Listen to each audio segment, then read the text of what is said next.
नमस्कार, मैं मगनदेव नारायण सिंह आज दूरदर्शन के संवाद कार्यक्रम में एक ऐसे विषय को लेके आया हूँ जो विषय बड़ा ही मौजू है। मौजू क्यों है?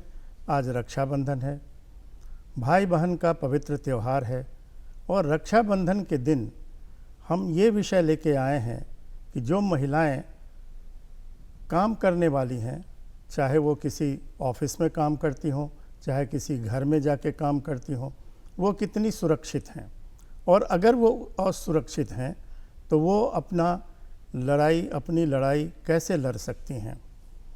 उनकी सुरक्षा के लिए सरकार ने क्या कानून बनाया है। कई कानून ऐसे हैं जो उनको सुरक्षा प्रदान करती है। इसके बारे में विस्तार से बात करने के लिए आज हमने दूरदर्शन में आमंत्रित किया है श्रीमती धृति जसलीन शर्मा जी को, जो संयुक्त सचिव हैं बिहार राज्य विधिक सेवा प्राधिकार की। ये बताएंगी आपको कि आपका क्या अधिकार है, आप कैसे अपनी समस्या का समाधान के लिए कानून का सहारा ले सकती हैं। इसके साथ ही मैं इनसे एक और विषय पे बात करूंगा, लोक अदालत। अभी 9 सितंबर को पूरे भारत में एक साथ लोक अदालत का आयोजन किया जा रहा है। आप चाहें तो इस संबंध में अगर आपके पास कोई ऐसा प्रश्न हो जो आपको लग रहा हो कि आज के इस संवाद कार्यक्रम में आपको वो नहीं मिल पा रहा है उसका उत्तर, तो हमारा ये टेलीफोन नंबर है, ये निःशुल्क है, इस पर कोई पैसे आपको नहीं लगने वाले हैं। आप समय समय पर जब भी आपकी इच्छा हो आप फ़ोन करके अपना सवाल पूछ सकते हैं और हमारी जो आज विशिष्ट अतिथि हैं वो आपको इसका जवाब देंगी। आप ये नंबर नोट कर लें, ये नंबर है 1800-345-6171। ये नंबर आपके स्क्रीन पर भी दिखाया जा रहा है। मैं समझता हूँ आपने इसे नोट कर लिया होगा। तो अगर आपको लगे कि हमारे मन में ये प्रश्न है जिसका उत्तर अभी तक नहीं आया है, तो आप चाहें तो इस प्रश्न को इस फ़ोन के माध्यम से, जो टोल फ्री है, इस पर आपको पैसे नहीं लगने हैं, आप पूछ सकते हैं।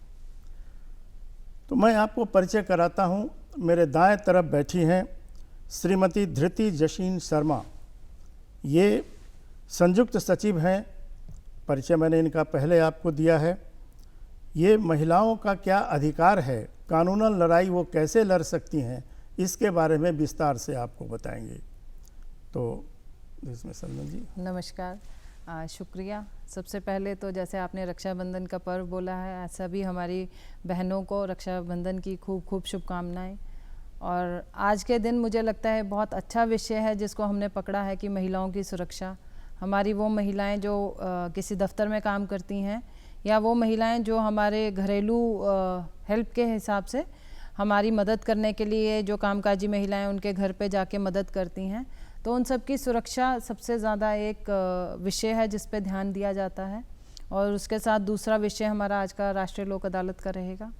तो पहले हम इस पे बात करते हैं कि इसके क्या क्या कानून हैं। तो इसके लिए एक स्पेशल कानून है जिसको कहा जाता है कि कार्यस्थल पे महिलाओं के साथ यौन उत्पीड़न, उसकी सुरक्षा, निषेध और निवारण का जो अधिनियम है 2013 में बना था, जिसको हम पॉश एक्ट, एक छोटी भाषा में, सरल भाषा में पॉश एक्ट बोलते हैं। इस अधिनियम में सब कार्यस्थल, किसी भी तरह का कार्यस्थल हो, चाहे वह दफ्तर हो, स्थापना हो, कोई छोटा घर हो, या हमारा घर हो जहाँ पे हमारी कोई महिलाएं जो हमारी घरेलू हेल्प के लिए आती हैं वो भी आती हैं। जहाँ पे 10 से ज़्यादा कर्मचारी होंगे, वो कर्मचारी महिलाएं होनी ज़रूरी नहीं है। किसी भी संस्था में 10 से ज़्यादा कर्मचारी जहाँ होंगे वहाँ पे हमारी आंतरिक समिति बनाने का भी प्रावधान इस अधिनियम के अंतर्गत है। तो वो अगर उनको ये समस्या है तो वो कैसे अपनी समस्या लेके जाएं? जी, इसमें अगर किसी भी महिला को ये शिकायत है कि कार्यस्थल पे उसके साथ किसी भी तरह की यौन उत्पीड़न हो रहा है, उसके साथ कोई भी छेड़खानी की जा रही है, उससे किसी भी गलत तरह का कोई फेवर मांगा जा रहा है, किसी भी मान लीजिए प्रमोशन के लिए उससे बोला जा रहा है कि पहले आप हमारे साथ कोई शारीरिक संबंध बनाइए, या किसी भी तरह की उसके साथ छेड़खानी आ रही है, तो उसके लिए हर संस्था में एक आंतरिक समिति रहेगी। आंतरिक समिति में एक उसमें प्रिजाइडिंग ऑफिसर रहेंगे, उसके साथ 2 मेंबर और रहेंगे, और एक हमारे साथ इंडिपेंडेंट मेंबर, वो कोई समाज सेविक संस्था हो सकती है या कोई ऐसा व्यक्ति हो सकता है जो महिलाओं के उत्थान के लिए काम करता हो, वो उनको अपनी शिकायत दर्ज करा सकती हैं। उस शिकायत के साथ वह महिलाएं, उस समिति में पुरुष और स्त्री दोनों होंगे?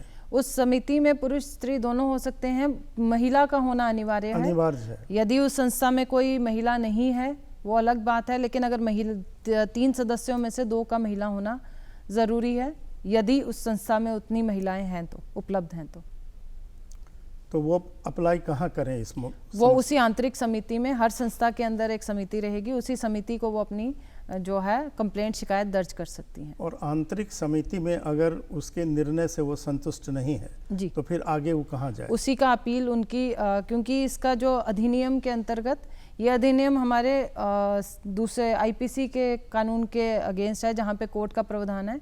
इस आंतरिक समिति ये संस्था के लिए ही बनाई गई है, और इस आंतरिक समिति का जो कार्यवान होगा, जो इंक्वायरी होगी, वो उसी तरह होगी जो एक डिपार्टमेंटल इंक्वायरी होती है। हर संस्था के अपने एक सेवा कानून होता है, सेवा संहिता होती है।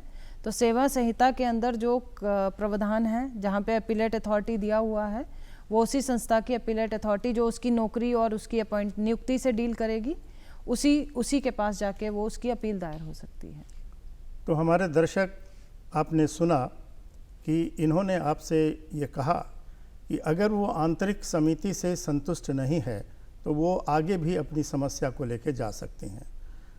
किस प्रकार की समस्याएं, ये भी इन्होंने बताया कि अगर किसी प्रकार से उनका उत्पीड़न होता है, वो सिर्फ यौन उत्पीड़न ही नहीं है, कार्य में बेवजह दखल दे करके उनको प्रताड़ित किया जा रहा है, तो ये भी एक प्रकार से उनको प्रताड़ित करने का, उनको यह कह सकते हैं आप कि उनकी समस्या को न सुन करके उनके कार्य में व्यवधान डालना, उनके सेवा में व्यवधान डालना शायद उनकी मनसा उचित नहीं है। तो ऐसी समस्याओं को लेकर के भी वो इस अधिनियम के तहत आगे जा सकते हैं।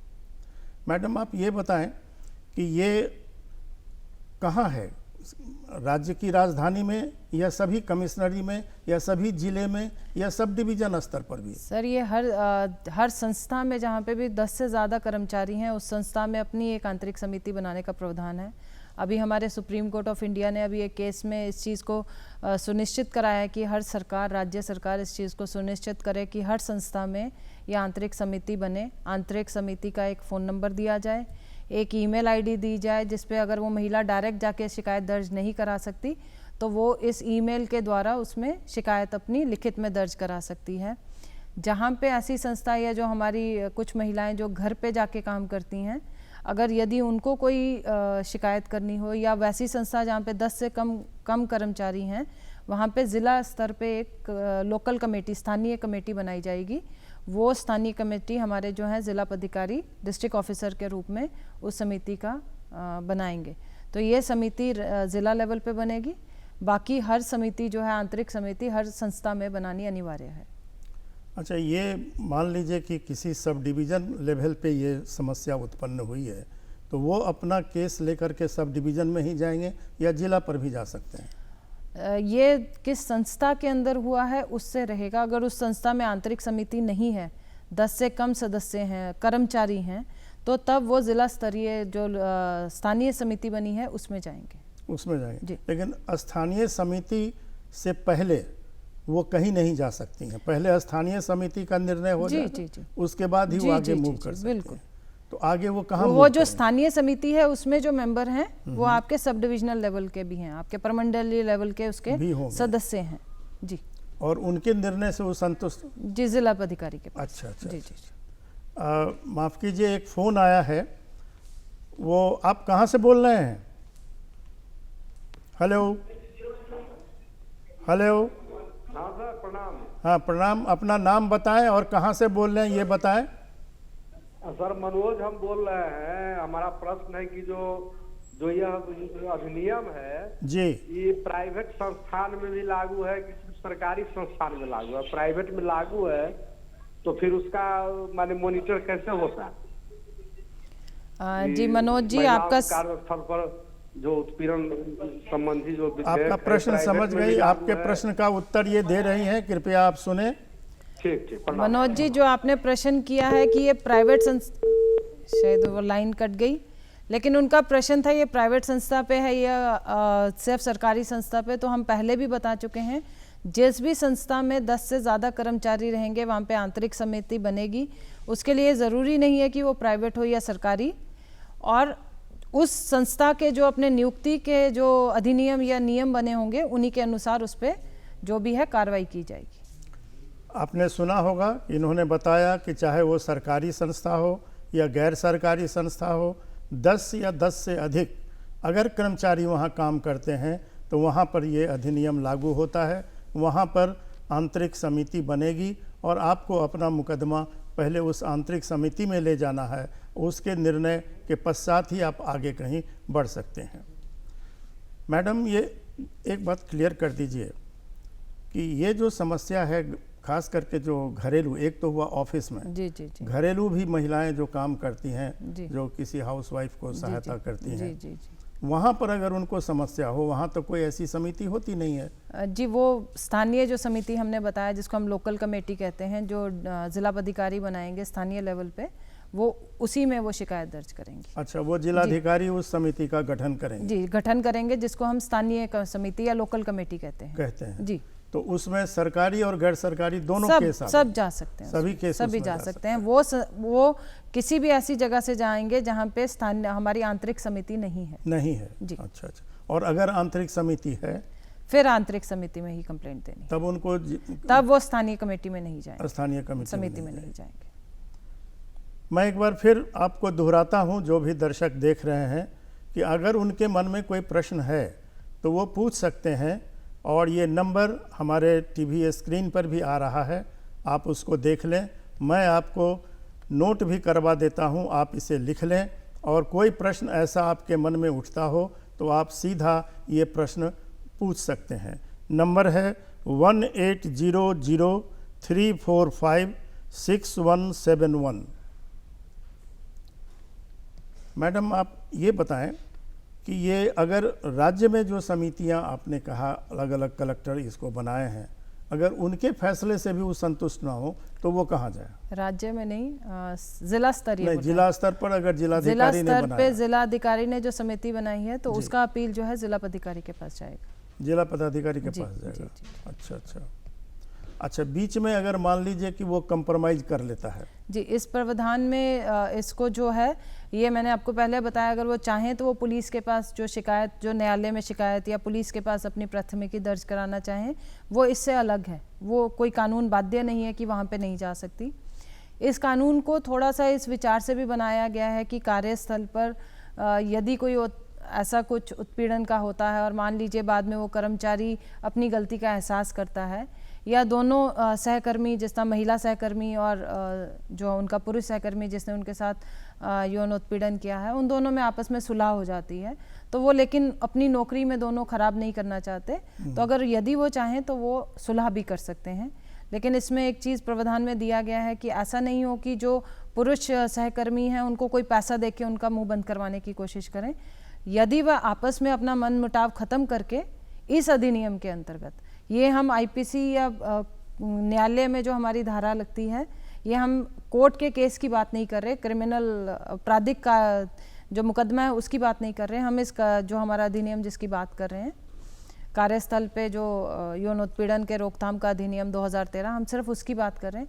इसमें एक प्रावधान दिया गया है कि दोनों सहकर्मी अगर चाहें सुलह करके इस केस को बंद भी करवा सकते हैं, तो इस शिकायत को अपना वो बंद करवा सकते हैं। तो सिर्फ इतना लिख के दे दे कि व्यक्तिगत कारणों से मैं अब इस मामले को आगे नहीं बढ़ाना चाहता, जैसा भी उनका जो भी आंतरिक समिति के समक्ष उन दोनों का अगर उनको लिखना होगा, स्टेट में बयान दर्ज करना होगा, बयान दर्ज करके कि हम दोनों ठीक है, हमसे जो भी जो सहकर्मी अपना ये बोलें कि हमसे गलती हुई है या किसी गलतफहमी के कारण जो हुआ है, तो ये प्रावधान इस चीज़ का ध्यान रखता है कि क्योंकि कार्यस्थल है, नौकरी का भी नुकसान होता है अगर, क्योंकि यदि इसमें यह पाया जाता है कि उन्होंने यौन उत्पीड़न किया है तो उन पे डिपार्टमेंटल इंक्वायरी भी हो सकती है, उनकी नौकरी भी जा सकती है, उनका तबादला भी हो सकता है, उनकी जो है उनकी सैलरी में से कटौती भी हो सकती है। तो कुछ भी उन पे पनिशमेंट दी जा सकती है। तो सिर्फ इस अधिनियम में एक प्रावधान दिया गया है कि वो सुलह करना चाहें तो कर सकते हैं, लेकिन ये सुलह के पीछे किसी पैसे का लेन देन ना हो। अच्छा मैडम, एक प्रश्न मेरा है कि अगर मान लीजिए जैसे कोई महिला प्रताड़ित होती है तो वो पुरुष पर ये मामला को आगे बढ़ाती है। जी जी। लेकिन अगर कोई पुरुष किसी महिला से हो तो वो क्या करे? देखिए इसमें ऐसा भी तो हो सकता है कि कोई महिला किसी पुरुष को बार बार तंग करे। जी देखिए इसमें क्योंकि हमारा जो संविधान है अनुच्छेद 15 या आर्टिकल 15, उसमें कानून जो है हमें, हमारी कॉन्स्टिट्यूशन, हमारा संविधान हमें पावर देता है कि महिला और बच्चों के लिए हम स्पेशल कानून बना सकते हैं। तो बच्चों और महिलाओं के लिए स्पेशल कानून बने हुए हैं, उसी के अंतर्गत ये है। हाँ, इस अधिनियम में एक चीज़ और बहुत अच्छी दी गई है, वो ये कि यदि ये पाया जाता है आंतरिक समिति से कि वो जो उसने शिकायत की थी वो झूठी थी, या उसने कोई ऐसा गवाह पेश किया है जो झूठा था, तो उस महिला पे भी उसी तरह की कार्रवाई होगी जो अपनी सर्विस, जो हमारी अपनी नियुक्ति के जो हमारे रूल्स बने हुए हैं, नियम, उसके अनुसार उस महिला पे भी कार्रवाई हो सकती है यदि पाया जाता है कि वो झूठ बोल रही है। जी। अच्छा मैडम, अब हमारा जो दूसरा पहलू है जी, लोक अदालत वाली जी, उस लोक अदालत के संबंध में आप बताएं। ये पूरे राष्ट्र में एक दिन जो 9 सितंबर को होने जा रहा है, ये किस प्रकार का लोक अदालत है और इसका उद्देश्य क्या है? इसका लाभ आम जनता कैसे उठावे? जी। जैसे हम राज्य विधिक सेवा प्राधिकार से आए हैं, तो हमारी एक ड्यूटी ये भी है कि हम लोक अदालत ऑर्गेनाइज करें। तो उस लोक अदालत में क्या है, ये राष्ट्रीय स्तर पे होता है। हमारी राष्ट्रीय विधिक सेवा प्राधिकार, जिसको नालसा कहते हैं, वो साल में 4 बार राष्ट्रीय लोक अदालत का आयोजन करती है। डेट पहले ही हमको नियुक्त होकर आ जाती है। और इस लोक अदालत में वो वाद जो शमनीय हैं, जो 2 पार्टी आपस में सुलह कर सकती हैं, जो कानूनी तौर पे शमनीय हैं, उन वादों को लिया जाता है और दोनों पक्ष आके उसमें अपनी सुलह से अपना सुलहनामा डालते हैं। उससे उनका जो वाद है वो निष्पादन हो जाता है। तो उनको जो कानूनी प्रक्रिया में जो 1-2 साल या गवाही सब कुछ मतलब जो कानूनी प्रक्रिया में उनको कोर्ट के समक्ष जो लंबा टाइम लगता है, वो टाइम ख़त्म हो सकता है और एकदम ही उनको जल्दी न्याय मिल सकता है जब दोनों पार्टीज उसमें अपना कॉम्प्रोमाइज़ कर दें। ये राष्ट्रीय लोक अदालत कहाँ होगा? कोई एक जगह कि सभी राज्यों में? जी, ये सभी राज्यों में। यदि कोई राज्य चाहे तो उसको पहले अपना एक आवेदन मतलब अपना रिक्वेस्ट करके डेट चेंज कराना होगा। नहीं तो ये पूरे इंडिया में सुप्रीम कोर्ट ऑफ इंडिया से लेके हमारे जो परमंडलीय न्यायालय हैं, परमंडल लेवल पे, सब डिविजनल कोर्ट पे, पूरे इंडिया में जितने भी न्यायालय हैं सब में ये राष्ट्रीय लोक अदालत लगता है। एक साथ चलेगा? जी, एक साथ चलेगा। अच्छा, राष्ट्रीय लोक अदालत में जो मामले आएंगे वो निचले स्तर से निष्पादित होके आएंगे या ये पहली बार ही उसमें चले जाएंगे? ऐसा होता है, जो लंबित मामले हैं उनमें दोनों पार्टीज कोर्ट के समक्ष ये बोलती हैं कि हमारा मामला जो है राष्ट्रीय लोक अदालत के लिए भेज दिया जाए क्योंकि हम इसमें शमनीय कर रहे हैं। तो वो जो है कोर्ट हमें रेफ़र करके भेजता है। और कुछ ऐसे वाद हैं जो अभी कोर्ट में नहीं गए, जिनको हम पूर्व वाद या प्री लिटिगेशन कहते हैं। यदि उनके लिए आवेदन दिया जाता है हमारे ज़िला स्तर पे, हमारे ज़िला विधिक सेवा प्राधिकार में, हमारे सचिव के पास, तो पूर्व वाद वाले मैटर्स को भी लिया जाता है, उन केसों को भी लिया जाता है। उन केस में दोनों पार्टी के सुलहनामे के साथ वो केस कोर्ट में जाने से पहले ही निष्पादन हो जाता है। बाकी लंबित मामले जो कोर्ट हमें रेफ़र करेगा, कोर्ट के द्वारा हमको भेजे जाएंगे, वो न्यायालय के लंबित मामले होंगे। अच्छा दर्शकों, मैं एक बार जो लोक अदालत के संबंध में अभी मैडम ने बताया आपको, मैं समझता हूं कि आपको स्पष्ट हो गया होगा, या फिर भी अगर कोई प्रश्न लोक अदालत के संबंध में हो तो मैं फिर आपसे आग्रह करूंगा कि टोल फ्री नंबर दिया जा रहा है, मैं भी बोलता हूं, स्क्रीन पर भी दिखाया जा रहा है। आप इस टोल फ्री नंबर पे अपना प्रश्न पूछ सकते हैं लोक अदालत के संबंध में। अभी हम लोक अदालत विषय पे चर्चा कर रहे हैं। टोल फ्री नंबर है 180034567171। मैडम, ये लोक अदालत में सुनवाई कौन करेंगे? किस स्तर के लोग बैठेंगे इसको सुनने के लिए? जो हमारा राष्ट्रीय लोक अदालत के लिए हमारे विनियम दिए गए हैं नालसा द्वारा, उसके अंतर्गत एक हमारे न्यायिक अधिकारी जो कि अभी पीठासीन रहेंगे या जो सेवानिवृत्त होंगे वो भी हो सकते हैं। उसके साथ हमारे एक अधिवक्ता रहेंगे और प्रावधान है कि हम एक सोशल वर्कर को भी उसमें रख सकते हैं। यानी तीन सदस्यों का पीठ बनेगा। उसमें हमारे अतिरिक्त ज़िला व स्तर न्यायाधीश से लेके हमारे जो ये जूनियर मजिस्ट्रेट हैं, सब कोई भी उसमें पीठासीन हो सकता है। अलग अलग बेंच बनते हैं हमारे, उन बेंच में अलग अलग तरह के केस जो हैं वो ज़िला विधिक सेवा प्राधिकार उनको रेफ़र करता है और उस हिसाब से वो लोग केस लेते हैं। माफ़ कीजिएगा, एक श्रोता हमारे कुछ प्रश्न पूछना चाहते हैं, अभी अभी उनका फ़ोन आया है। हाँ बोलिए। हेलो। हेलो, हम अथरी पंचायत रूनी सतपुर से बोल रहा हूँ। आवाज़ आपकी साफ नहीं आई, एक बार फिर दोहरा दें। अथरी पंचायत। क्या शुभ नाम हुआ आपका? सीतामढ़ी। सीतामढ़ी से। प्रश्न पूछिए। तो हमारा आवास योजना में नाम आया हुआ था 2023 में। किस योजना में? आवास योजना में। आवास योजना में, जी। तो हमारा नाम आया हुआ था सुनीता देवी पति शिवशंकर झा जी। तो हम फॉर्म भरे, आवास सहायक जी आनंद कुमार ने हमारा जियो टैग कर दिया, फोटो खींच दिया, फोटो खींच दिया, आज तक हमारा पैसा नहीं आया है। अच्छा। ऐसा आवास सहायक बोल रहे हैं कि से जब तक कुछ दक्षिणा नहीं दीजिएगा 30,000 रुपया, तब तक आपको आवास का लाभ नहीं मिलेगा। तो इनको क्या लोक अदालत में जाना चाहिए? आपका जो सवाल है अभी, क्योंकि आपका जो हम समझ पा रहे हैं कि आपने आवेदन दिया था लेकिन आपको अभी उसका बेनिफिट नहीं मिला, अभी तक आपको आवास नहीं मिला। तो इसके लिए तो आपको यदि विधिक सेवा, क्योंकि ये आपका लोक अदालत का केस नहीं है, आप चाहें तो लोक अदालत के थ्रू अपने जो कंसर्न्ड ऑफिसर है, अफसर है, उसको एक नोटिस भिजवा सकते हैं। नहीं तो आप हमारे ज़िला विधिक सेवा प्राधिकार में जाके हमारे उधर जो अधिवक्ता हैं उनसे इस केस जो आगे की कार्रवाई है उसके लिए उनसे विधिक परामर्श कर सकते हैं। वो आपको बता देंगे कि इसमें आगे आपको उनको नोटिस देना है या कैसे काम करना है। समझ गए? आपको आपका प्रश्न का उत्तर मिल गया?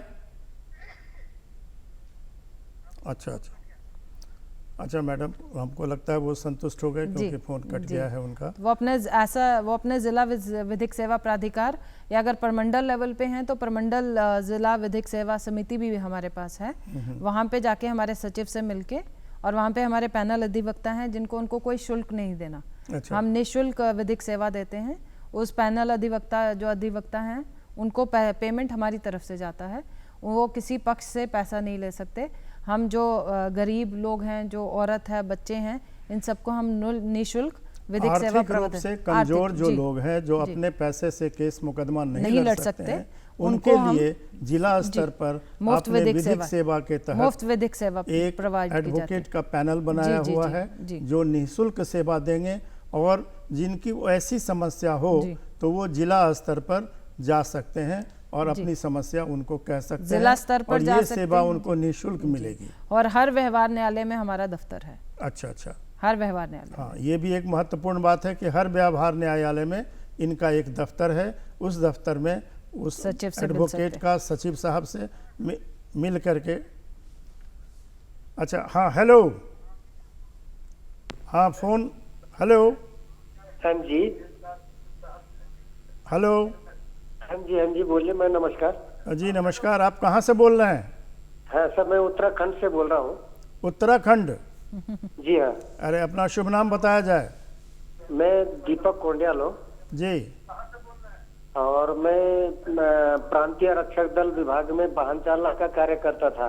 अच्छा। और बिना किसी कारण बताए मेरे को अचानक उन्होंने कोरोना के टाइम पे हटा दिया। अच्छा। जी। तो आप लोक अदालत में जा सकते हैं, मैडम आपको बताएंगे इसमें क्या प्रक्रिया होगी। आप कृपया उस प्रक्रिया को सुने और उस प्रक्रिया को अपनाएं। अच्छा अच्छा। आपका जहाँ पे दफ्तर था वहाँ पे जो आपका जो उसके पास कोई सिविल कोर्ट था आपका? सिविल कोर्ट तो था, पर मैं अभी तक सिविल कोर्ट नहीं गया। कोई बात नहीं, आप सिविल कोर्ट में मत जाइए। सिविल कोर्ट में ही एक डिस्ट्रिक्ट लीगल सर्विस अथॉरिटी का ऑफिसर होगा, दफ्तर होगा जिला विधिक सेवा प्राधिकार का। तो वहाँ पे हमारे सचिव से मिलके, वहाँ पे हमारे अधिवक्ता से आप बात कर सकते हैं, और एक आप नोटिस अपने ऑफिस को भी भेज सकते हैं उन्हीं के माध्यम से। अच्छा। तो अगर हमारे उनके पैनल अधिवक्ता को लगता है कि आपका ये वाला केस लोक अदालत में उनको नोटिस दे के आपका सुलझ सकता है तो वो उनको बुला लेंगे, नहीं तो आपको वो लोग विधिक सहायता दे के आपके लिए अधिवक्ता आपको इस बारे में विधिक परामर्श दे सकते हैं। तो मुझे डिस्ट्रिक्ट डिस्ट्रिक्ट जज कोर्ट होता है उसी में जाना पड़ता है? डिस्ट्रिक्ट जज के पास नहीं जाना, आप वहाँ पे जाके पूछिएगा जिला विधिक सेवा प्राधिकार। अच्छा, जिला विधिक सेवा प्राधिकरण में उनके सचिव से मिल लीजिएगा। अच्छा अच्छा वो भी न्यायिक पदाधिकारी होते हैं लेकिन सचिव के रूप में कार्यरत रहते हैं। अच्छा अच्छा। जैसे प्रदेश का जैसे न्यायाधीश होता है, जैसे हमारा नैनीताल में है, तो क्या हम डायरेक्ट वहाँ जा सकते हैं? नहीं जा सकते? नहीं, डायरेक्ट आप जा सकते हैं। यदि आप केस डालना चाहें तो केस भी डाल सकते हैं आप उनके विरुद्ध, लेकिन यदि आप उधर आप अपने जो एरिया के वकील साहब से बात कर लेंगे, जो हमारे जिला विधिक सेवा प्राधिकार में हमारे वकील रहेंगे, उनसे बात कीजिएगा। वो आपको आपके अनुसार आपके कागज़ देख के, क्योंकि अभी हम ओरल आपसे मौखिक बात कर रहे हैं, आपके कागज़ नहीं हमने देखे, तो बिना कागज़ देखे वो वकील साहब प्रॉपर आपके कागज़ देख के आपको सही सलाह दे देंगे। जी ठीक है जी, शुक्रिया। बहुत बहुत धन्यवाद, आपने प्रश्न पूछा। मैडम, अब ये लोक अदालत के बारे में आप थोड़ा बताइए कि लोक अदालत जैसे आपने बताया कि उसके लिए जो एडवोकेट पैनल में हैं जी, जी। वो निःशुल्क है। जी लोक अदालत में जो कोई मामला लेके जाएंगे जी वो तमाम स्टेज पर कहीं पर भी उनको कोई पैसे नहीं खर्च जी, करना कोई है। पैसा नहीं खर्चना। और एक आपको बात बताऊं जो सबके जितने हमारे श्रोता देख रहे हैं उन सबके लिए एक है, यदि आपने किसी केस में अपनी जो कानूनी फीस लगाई है, यदि आपका निष्पादन लोक अदालत में आता है तो जो आपकी कोर्ट फीस है वो भी वापस मिलने का प्रावधान है। जिस तरह हम सिविल कोर्ट, जब भी कोई सिविल केस करते हैं तो हमको एक शुल्क पे करना पड़ता है जिसको हम कोर्ट फीस कहते हैं। तो यदि अगर कोई कोर्ट फीस दी हुई है कोर्ट में और लोक अदालत में उसका निष्पादन हो जाता है तो एप्लीकेशन लगा के उस कोर्ट फीस को भी वापस लेने का प्रावधान है, आपको वो कोर्ट फीस भी वापस मिल जाएगा। तो दर्शकों, आपने सुना आज के इस संवाद कार्यक्रम में 2 विषयों पर चर्चा हुई। दोनों विषय आम लोगों के लिए बहुत ही महत्वपूर्ण और इस रुचि का था कि अगर उनके पास समस्या है या उनके किसी दोस्त मित्र के पास भी समस्या है तो उनको भी आप गाइड कर सकते हैं, जिन्होंने आज के इस कार्यक्रम को नहीं देखा है, नहीं सुना है। अब मैं आज जो हमारे जो अतिथि हैं इनसे मैं कहूँगा कि इन विषयों पर वो एक अंतिम अपना संदेश दें जो आप तक पहुँचे और आप उस संदेश का अनुपालन करें। मैडम, कृपया आप अपना एक संदेश दे दीजिए जी, दोनों विषयों को कवर करते हुए। पहली बात तो हमारी महिलाओं की सुरक्षा के लिए सरकार, हमारी जो सरकार है, हमारी जो न्यायिक प्रणाली है बिल्कुल दृढ़ है। जो अभी हमने कानून की बात की, आपके कार्यस्थल पे यदि कोई यौन उत्पीड़न होता है अपनी आंतरिक समिति के पास जाएं या अपनी स्थानीय समिति के पास जाएं, आपकी शिकायत का निवारण हो जाएगा। और दूसरा, यदि आपका कोई ऐसा वाद है जो शमनीय का है, जो कोर्ट में लंबित है, यदि आप चाहें दोनों पक्ष उसमें सुलह करने को तैयार हैं तो अपना वो केस लेके अपना जिला विधिक सेवा प्राधिकार में जाएं और राष्ट्रीय लोक अदालत में उसका निष्पादन कराएं। और हम तो यही मानते हैं दोनों आपस में सुलह से रहें ताकि समाज में हमारी एक सबकी खुशी रहे और जितना विवाद कम होगा उतना हमारा समाज जो है तरक्की करेगा। तो 9 सितंबर 2023 को अपने करीबी वाले न्यायिक अपने कोर्ट में जाएं जहां पे आपके केस लंबित है। यदि कोई ऐसा केस है जो भी कोर्ट में नहीं गया, उसका लिए भी अगर आप नोटिस देके उसका भी आप निष्पादन कराना चाहते हैं तो आप अपना जो आवेदन जिला विधिक सेवा प्राधिकार को दे सकते हैं। बहुत बहुत धन्यवाद मैडम, नमस्कार। आपने हमारे आमंत्रण को स्वीकार करके आप आए और इस कार्यक्रम को सफल बनाया है। मैं समझता हूं जो हमारे श्रोता, जो दर्शक इस कार्यक्रम को देखा है उनको लगा होगा कि ये एक लाभकारी कार्यक्रम है और मैडम ने जो सुझाव दिया है उस सुझाव को आप अपनाएंगे। बहुत बहुत धन्यवाद।